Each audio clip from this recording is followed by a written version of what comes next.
This week I've been reading Norman Doidge's book. He's a psychiatrist and neuroscientist from Toronto, and it's on neuroplasticity, one of the best books around. It's called The Brain's Way of Healing.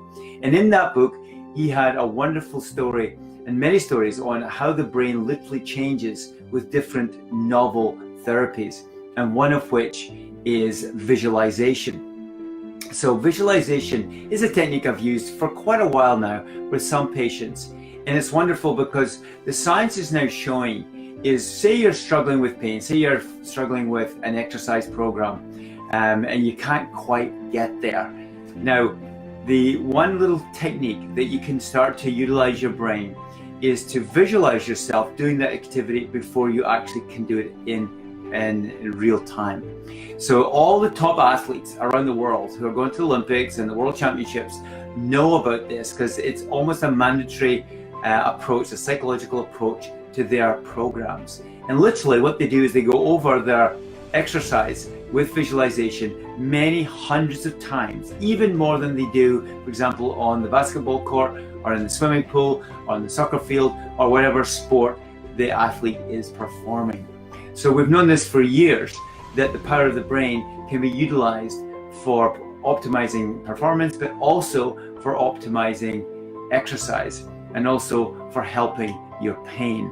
You know, the ethos of this can go back 100 years to Emil Coué, when he started his imaginary autosuggestion technique, which we've talked in previous weeks. And that was just an affirmation system where he got his patients to repeat many times, you know, every day, in every way, I am going to get better and better. And in a way, saying that is like a visualization for the brain, by just using words. But if we sit down and start to visualize, just get a quiet moment to yourself, and you can either close your eyes if you want, or you can keep your eyes open, and just visualize that activity.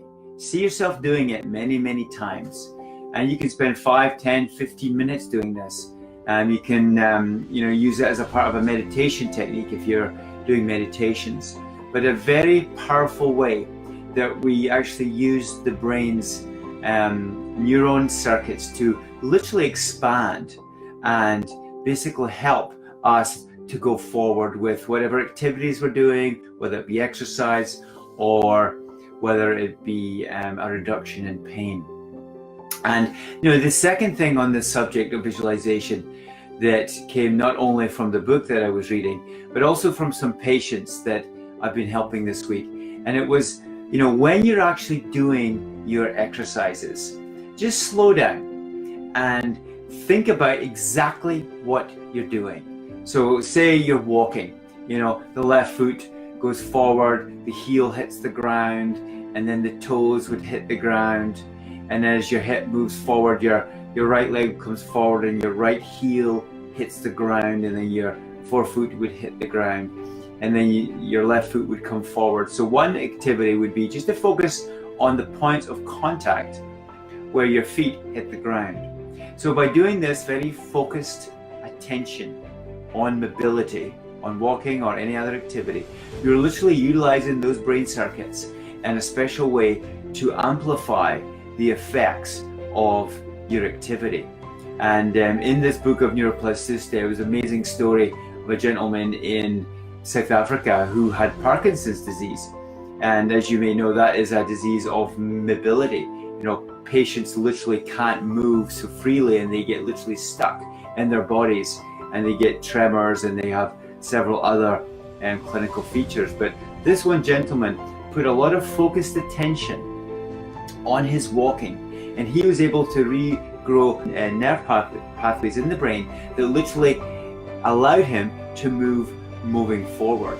And it was completely amazing. His specialist couldn't believe that this guy was able to walk. And after 30 years of a diagnosis, in fact even 40 years of a diagnosis of Parkinson's in his 30s, this guy is still walking, which is truly remarkable, because anybody in the field who knows about Parkinson's disease, that's not the typical thing.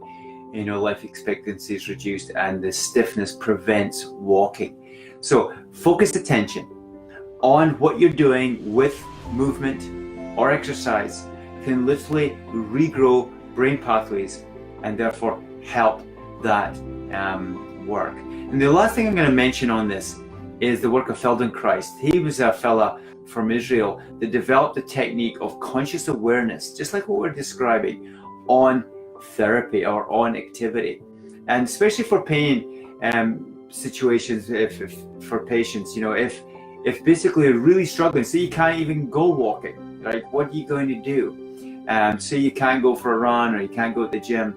Well, when you just basically focus down on the specific movements, and as Feldenkrais describes it, what happens from the brain is that you get inhibitory neurons, which are just like the calming effect of the nervous system upon that area that you're trying to move. Say it's the shoulder. So you do circles of your shoulder like this, but you slow it down to like maybe 5 times slower. And if you focus your mind on the shoulder, and as you do that, you literally have this calming effect of the nervous system down to the shoulder, which helps the pain and while you do mobility or while you do movements. So these are a couple of experts in the field who have written about these subjects, who have a lifetime of practices that really are transformational for patients when you take it on board and apply these simple techniques. So I encourage you to slow down when you exercise and really focus upon it, and just know that your brain is changing one little step at a time, and therefore can help you moving forward with this situation. So there's a few things tonight, and I hope you enjoyed tonight's chat. Please leave a comment or two, and I look forward to seeing you next.